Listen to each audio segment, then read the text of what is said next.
Hello everybody, this is Mr. Bowen. So today we're going to be looking at finding midpoints, just the number line ones, not the two-dimensional ones yet. So finding a midpoint and what they tell you. So what I mean by that is we're going to look at one of the applications of midpoints and how you can use that information as opposed to just locating them. So what I mean by a midpoint is literally the point in the middle or exactly halfway in between two other points. So if I have this one and this one, so L is at -4 and N is at 2, what point is exactly in the middle? So you can, if you have a small one, count 1, 2, 3, 4, 5, 6. There's 6 away. So I need something that's exactly 3 away from either one. But sometimes you're either not going to have a number line, or you may just not have the time to count them. So maybe you have something at -113 and something at 6,000, whatever. But it's going to be something that's infeasible. And there's a really easy way to do it. All you have to do is find the average of the two locations. So I need to take -4, and +2, and average those together.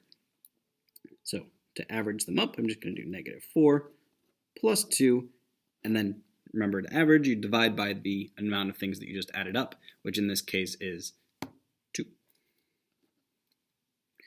So if I simplify that down, -4 plus 2 is -2.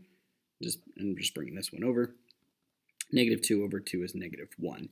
That should be the location of my mysterious midpoint. Okay? And let's double check to make sure that actually is in the middle. So counting here, remember we're counting the bounces, so 1, 2, 3, or this way, 1, 2, 3. Either way, I'm exactly in the middle.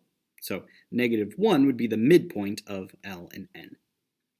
Now, if you get something that's not perfect, that does happen. Maybe you'll get like 1.5 or -2 point something. Decimals are not a big deal. You get the same thing, whatever it comes out to. Make sure it makes sense. You don't end up with like +4 or something that can't be in the middle because it's not even in there at all. But decimals are going to work the exact same way. You're going to follow that process. Now, one of the applications that seems to come up pretty routinely is what if you have, so we're looking at a line segment, so they have 2 endpoints, right? So just a visual picture to help you. If I have my 2 endpoints, here and here, maybe I'll call those A and C, which are classic ones, and I'll have a midpoint at B. What if I know 2 of these and not the other? If I know A and C, I do the exact same thing I did before and find the midpoint at B. But what if maybe I know A and B? What if I know this one's at -10 and this is at -1? What do I do there? So let's analyze what we know before we figure out how to calculate it, because knowing why these things work is hugely important. So if this is a midpoint, then that means this distance and this distance have to be exactly the same, right? And we looked in the last video about how to figure out what that distance is. So if I can find that distance, I'll just add that on to B to get to C, and that's exactly what we're going to do. So to find that distance, it's going to be right minus left, so -1 minus -10.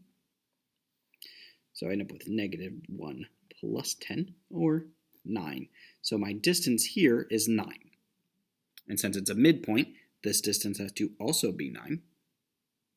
So what is 9 to the right of -1? And since I'm going to the right, I'll add.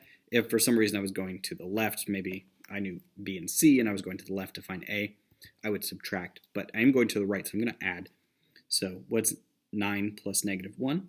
Puts us at 8. So that's all there is to it. The location of that last endpoint would be 8.